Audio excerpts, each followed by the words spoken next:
Hello, welcome. Excited to be here for another Ask Me Anything. Give folks a few minutes to come on in. Excited to be with you. This is a live Ask Me Anything. I am Sari Kimbell. I'm the creator of Food Business Success. I help packaged food businesses start and grow their packaged food dreams. So I help entrepreneurs who have a delicious idea they want to take out of their kitchen, move out of farmers markets, or add additional sales channels like grocery stores, Amazon, doing their own website. So I work with a lot of amazing people. You can see so many amazing products behind me. These are all products that I have helped in some way, shape, or form, help them to get into the market, launch their product, or level up and go to the next level with wholesale or getting on Amazon, going into farmers markets. Love farmers markets. So welcome. So I do have some questions that have been sent in. So I will get to those first. And then if you have questions that you want to ask me live right here on Ask Me Anything, this is, of course, about your packaged food business. That's what we're keeping the topic on today. But please feel free to put those in the chat below. And I'm assuming, Dina, you can hear and see me okay. So I'm going to keep going unless you tell me otherwise. All right. Like I said, I am Sari Kimbell, creator of Food Business Success. So I want to get to our first couple questions. So let's see. We're going to there was kind of a stream of questions around the FDA and some of the different pieces inside the FDA. So Mario asked, where do I go for getting my nutrition facts panel, their label, and expiration date for your food product? So really, actually, I'm going to split these up because they're two different topics, two different issues. So the Food and Drug Administration, the FDA, oversees your labeling. They're going to oversee kind of just your overall registration if you need to register with the FDA, which I'll talk about. And ultimately, like if there's an issue, if your product needs to be recalled or there's complaints about it, then we have a problem, right? The FDA gets involved. So relatively speaking, while every packaged food product that sells outside of your home state, it crosses any kind of state lines. So this is really, I would say, cottage food. This does not relate to cottage food. So if you're cottage food, you can ignore this for now.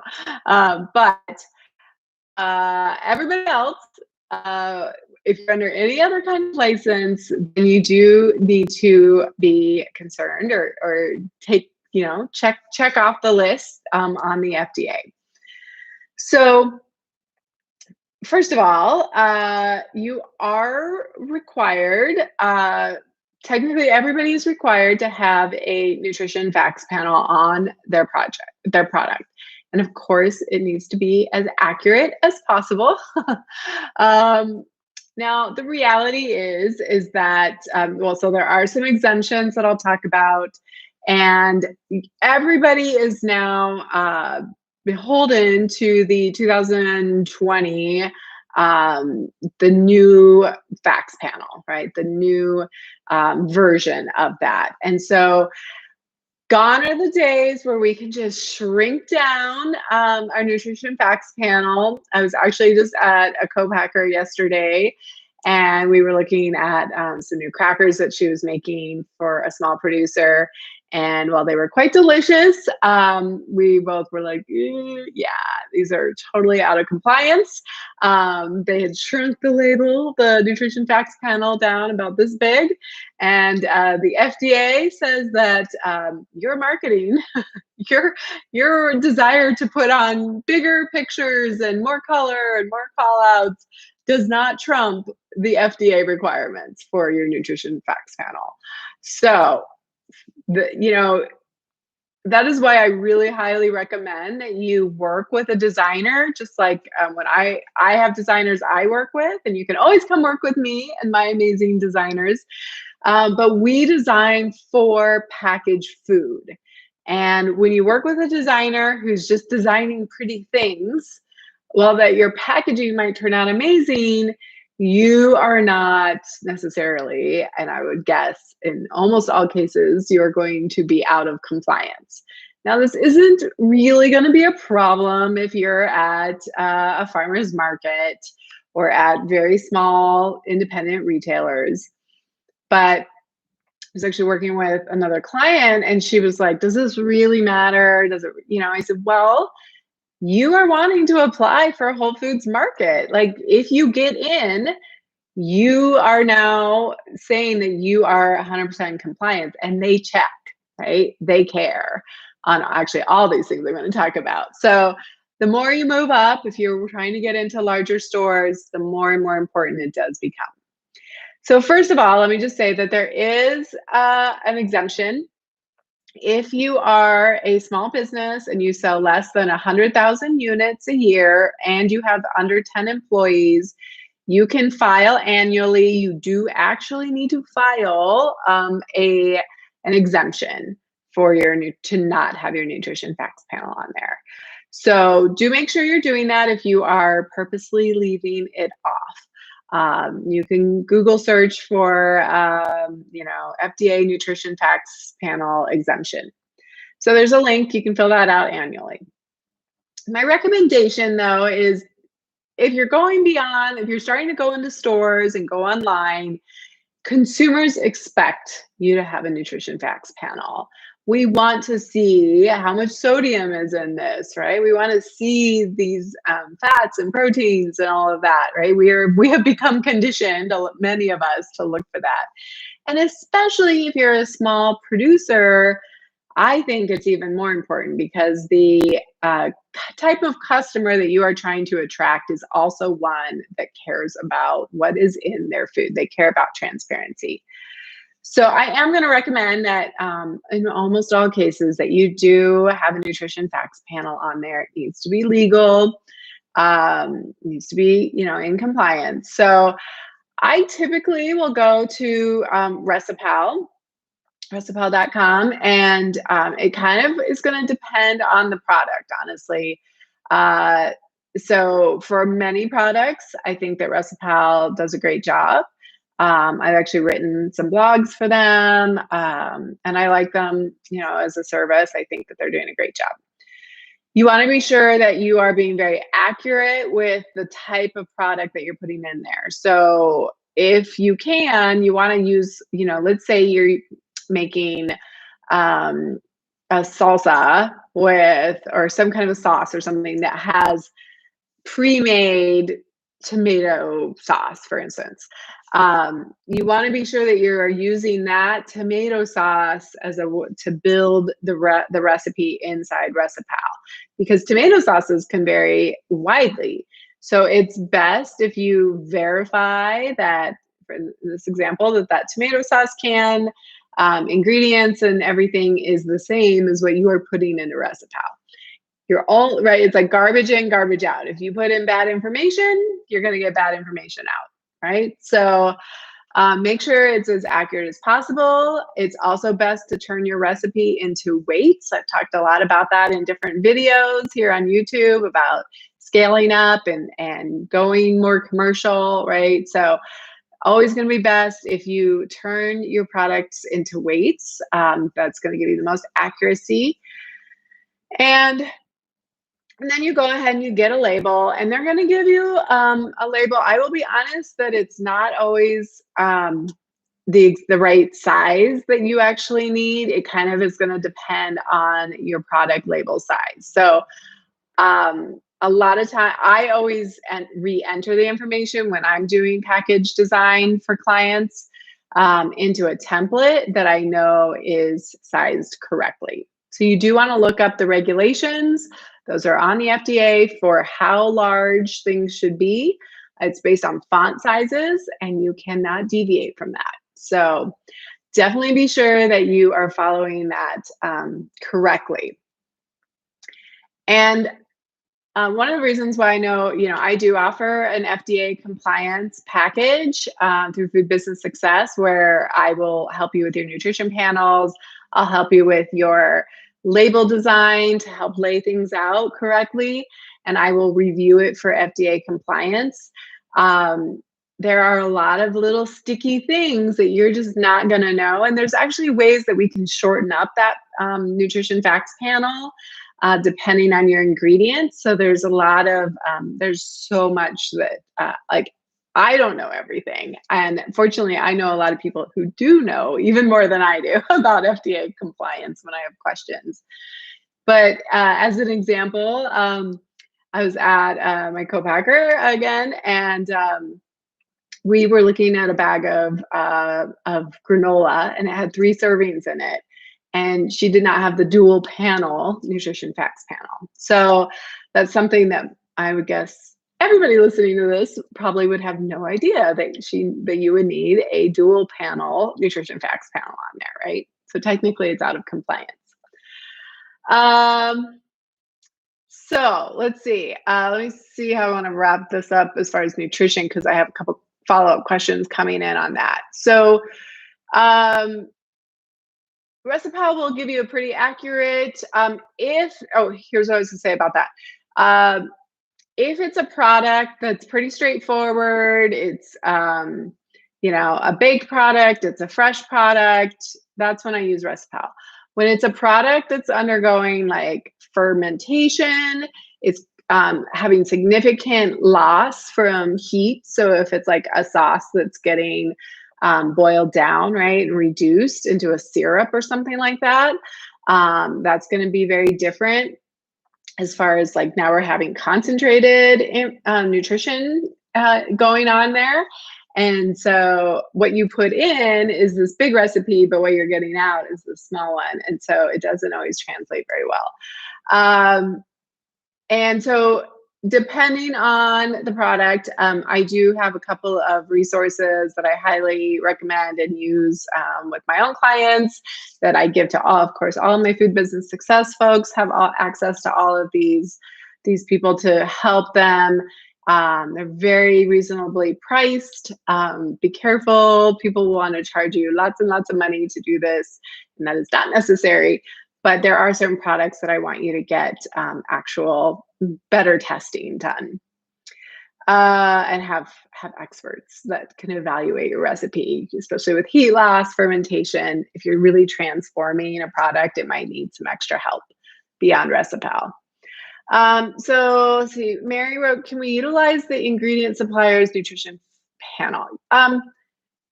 Yeah, no, you can. And in fact, I would recommend it if it's a branded, like I said, if it's like a branded tomato sauce that you're using inside of your, let's just say you're making a barbecue sauce, right? And you're making a lot of it from scratch, but you use a pre-made tomato sauce for some reason. So you want to be sure that the tomato sauce that you're entering into Recipal, that it matches, that the nutrition facts that you are getting out of Recipal matches what's on that actual brand of tomato sauce. And be very careful, because these products can vary widely, right? Mayo is not just mayo. Mustard is not just mustard. Like, depending on the brand, depending on a lot of things, those ingredients can really change. And so it's important from your ingredients panel as well that you are keeping, you are using one brand, you're using one kind, and you're sticking with that if you're using other people's products. Otherwise, if it's like, if it's a raw product like carrots, then yes, to your point here, use the FDA's, those will have like the double checks in Recipal. So things like carrots or something like that, right? Your base foods, they haven't been altered. Hopefully that answers that. How many, okay, I'm gonna go to your question here in a minute, Frank. I'm gonna, thank you for that though. So There is no formal review for the nutrition facts panel through the FDA. You are just supposed to be in compliance, or you need to have the exemption, and I talked about that already. And then, just so we're all aware, we were talking about this inside Food Business Success in our group call, that everybody who is crossing state lines, if you are having packaging crossing state lines, so coming into you from out of state, and your product is crossing state lines, one of those things, any state line, triggers FDA oversight. And so you do need to be registered with the FDA. And this is so that if somebody had an issue, had a complaint, got sick, that they can find you and find your product. So it's a very simple registration. There's not a lot to it. If you are, you're registering as what's called a food facility. This is not, although I will put the caveat that if you are an acidified food, then you ignore what I just said, and you have a totally different, totally different FDA registration that is more in depth. But most people can just register as a food facility with the FDA. But if you're doing seafood or acidification or juices, then there's more reporting, more applications with the FDA. Okay. So Frank, you asked, how many variations of a product is too many? We have about 20 cream honeys, and they rotate about 10 of them through. It's a lot. 10's a lot. 20's a lot. Here's the thing. Like, when I just think about your own experience when you're shopping and it's like a wall of energy bars or a wall of anything, chocolate bars, peanut butter, coffee.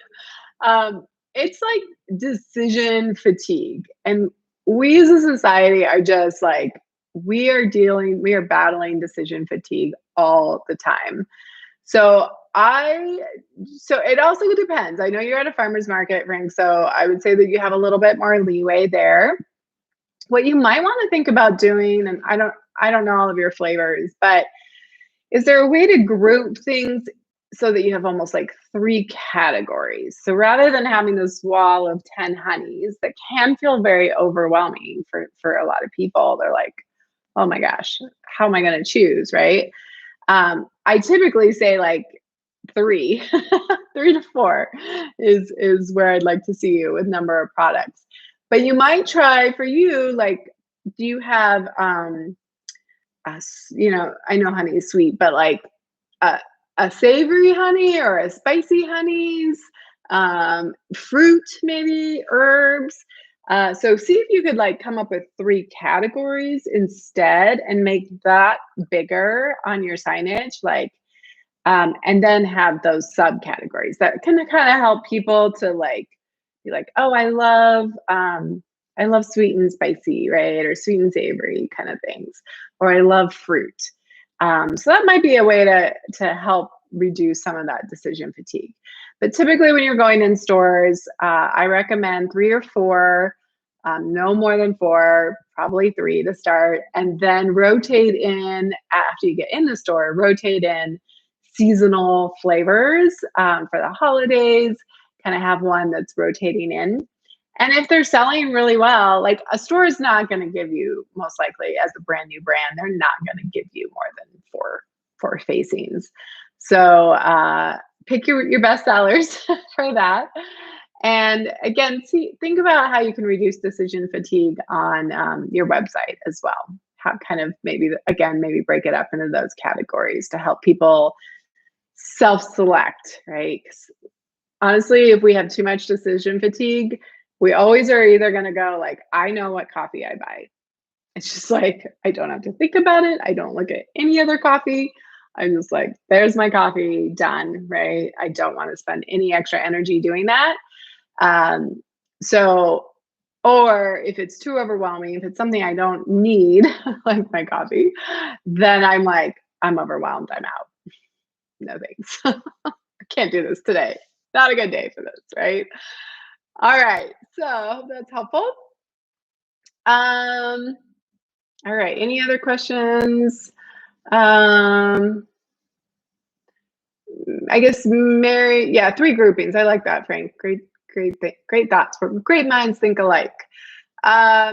Mary, I might need some more clarification on those. Recipe kit contains all individual package ingredients to be made at home by the consumer. Great. What's your question? How can I answer that?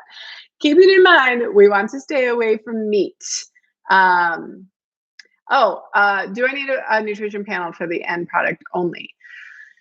So yeah, yep, it would just be for the end product. So you would kind of have like, here's your directions, and you would want to do it.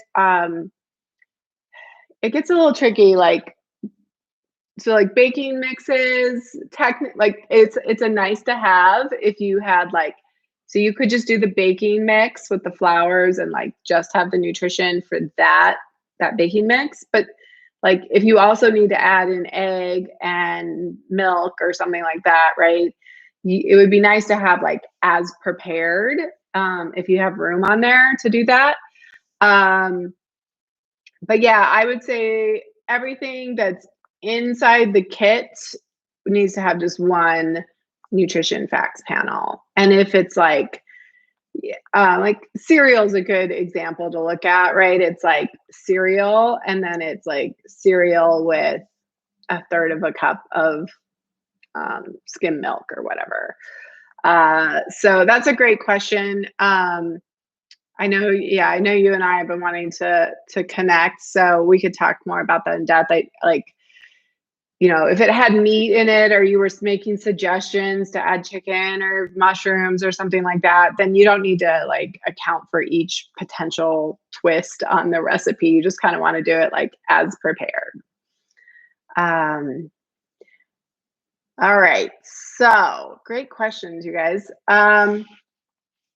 Yeah, taxes. Taxes always come up a lot, I guess, especially in cottage food.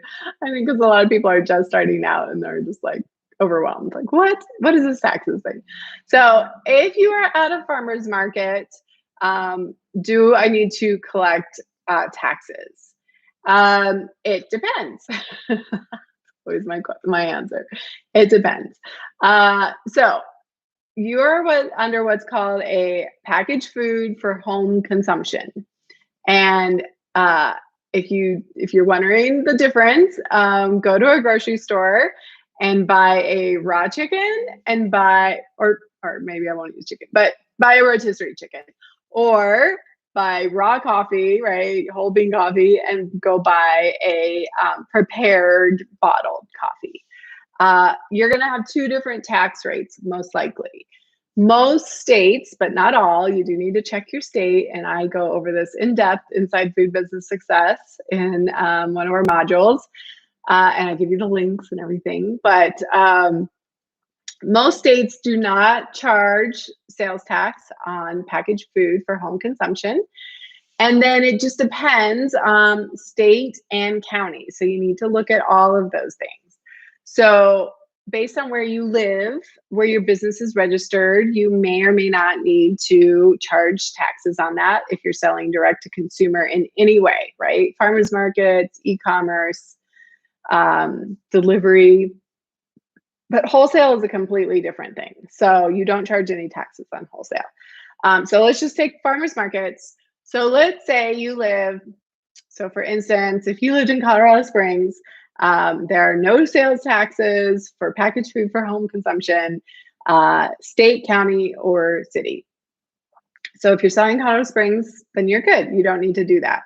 However, if you go and sell 2 hours north in Fort Collins, now you need a city sales tax license. So it can get a little tricky if you're at multiple farmers markets. Then you do want to check each one of those cities and counties to make sure that you don't need that sales tax license. Sales tax can get a little tricky. I also recommend that so for instance, I'm in Colorado, so I know that one really well. But even though we don't pay Colorado tax, as a producer, you should still go ahead and file for, or like set up an account to file state taxes, but you file what's called a zero tax return because you don't owe any money. However, I know people who don't do that, and then they get nasty letters from the state because the state isn't great about figuring out, they don't do research about who should be taxing and what kind of product you are. So they're just going to they're like, you've been making sales, we found you, but you haven't been reporting taxes. And so then you get a nasty letter and you have to go clean it up with them. So better to just at the beginning, when you're starting out, go and file with your state, get a state sales tax license, and then file a zero tax return. The other benefit of that is when you have that license, a lot of times you can you can get what's called a wholesale sales tax license so that you don't have to pay sales tax on products that you're buying, that you're reselling, because it's called double taxation. If you're going to the grocery store and you're buying a product that has sales tax on it, and then you're turning around and selling it to somebody else and you're charging sales tax, that's double taxation. So technically you don't have to pay sales tax, but you need a special license for that.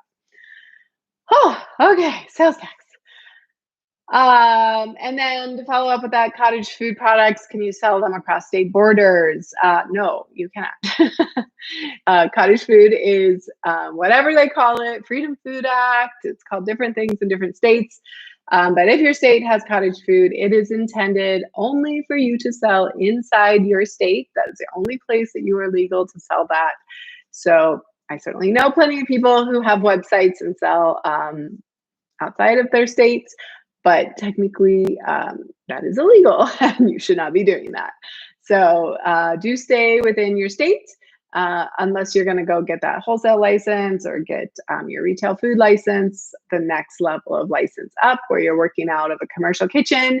Now you're under FDA supervision, all the things I talked about in the very beginning. All right, any questions? Any other questions coming in? This great, great conversation here. So the last one that I'll talk about here, and then please, if you have other questions, please type them in. Is there a good resource to find packaging manufacturers? Google pulls up so many results and I'm feeling overwhelmed with who to trust. Yes.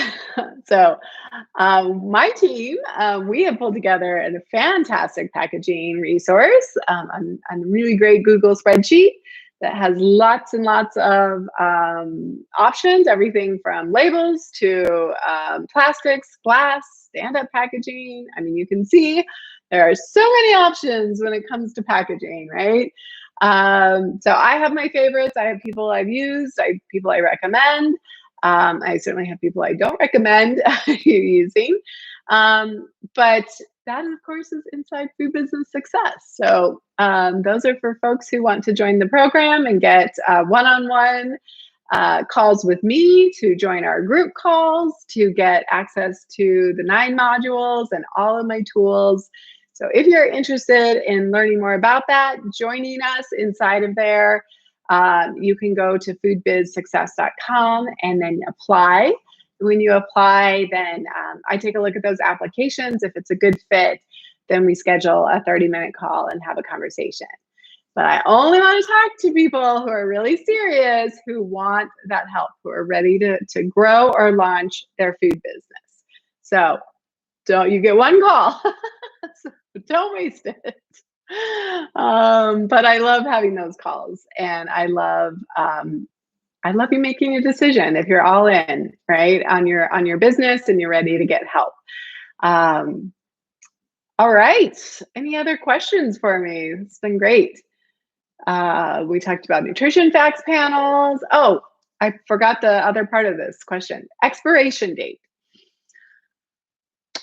Interesting question. Okay, so the thing is, if there's a similar product, well, first let me just say that the FDA actually technically does not require you to put an expiration date on there.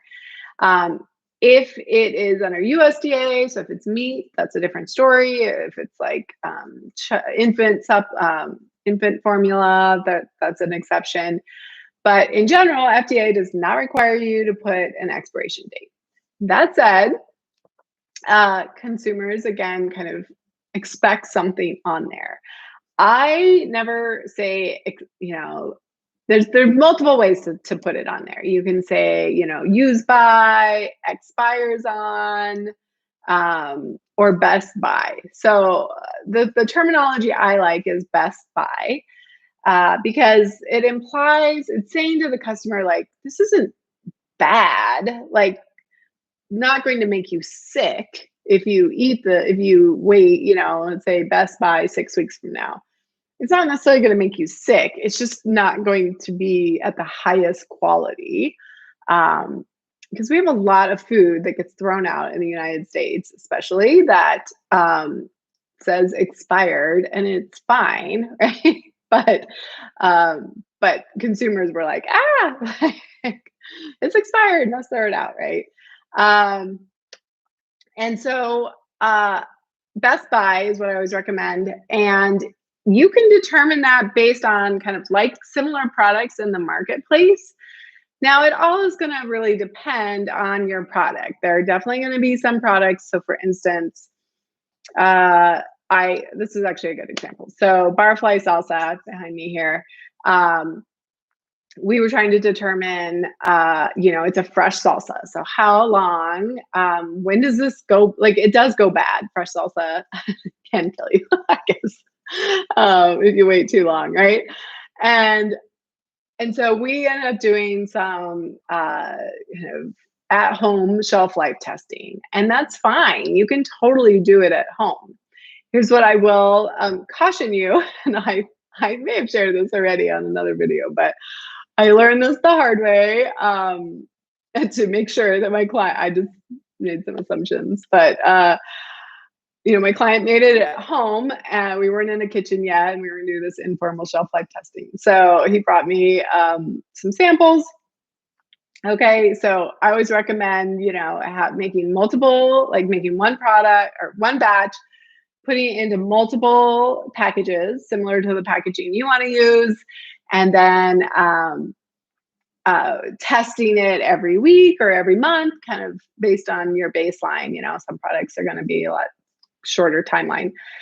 So you always want to open up a brand new one and check it, right? So I had all these salsas in my fridge.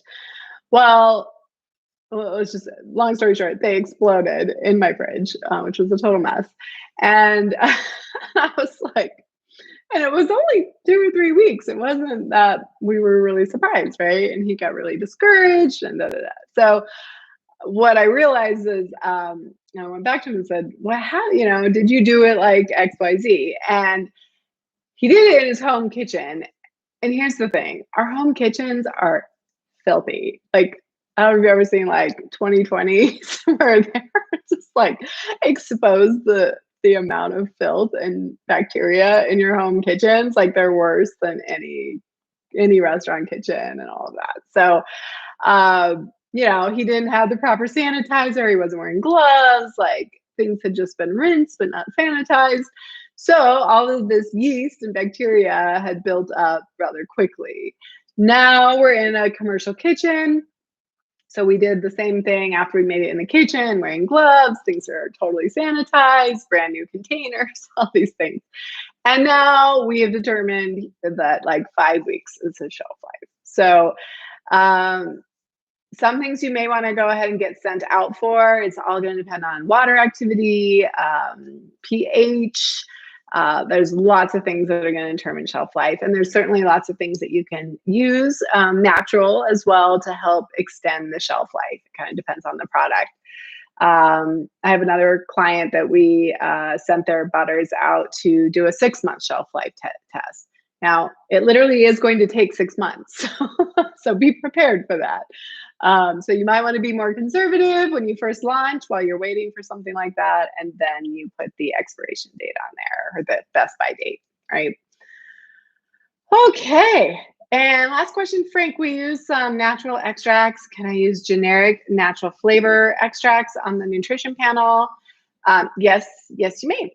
As long as I believe it's, I'm 99% sure on this that it can't be more than 10% by weight of the other product. So for you, honey, and then as long as that natural extract was less than 10% by weight of that entire product, which I'm guessing it probably is, then you can just say natural flavor extracts. So it's when we get in, it's kind of a weight thing. So yep, you're good there. And then make sure you guys are just kind of speaking about ingredients. Make sure you're also putting your sub ingredients on there. Nutrition labels can get pretty long between the nutrition facts and then the ingredients. And again, there is definitely different size requirements, and a lot of people fudge it and make it way too small, which technically means you are out of compliance. And ultimately, when you're on like I said, when you're at a farmer's market, probably very low risk. When you're at a larger store, you might not be able to get on that store shelf until you are compliant. So that could be an additional investment at that time. Or if they let you on and you're not compliant, we used to have people come in and inspect at Whole Foods, and there are times when products can get taken off the shelf. They can be embargoed, right? And they can be quarantined, or you're ordered to destroy them. So, or you have to relabel them, right? Which is never fun. So highly recommend that you get some help with that. Either work with me. Dina put the FDA label review package inside the link. I also have amazing other experts I work with that can answer these questions, but highly recommend that. I guess just go into it with the frame of mind, like your marketing does not trump the FDA.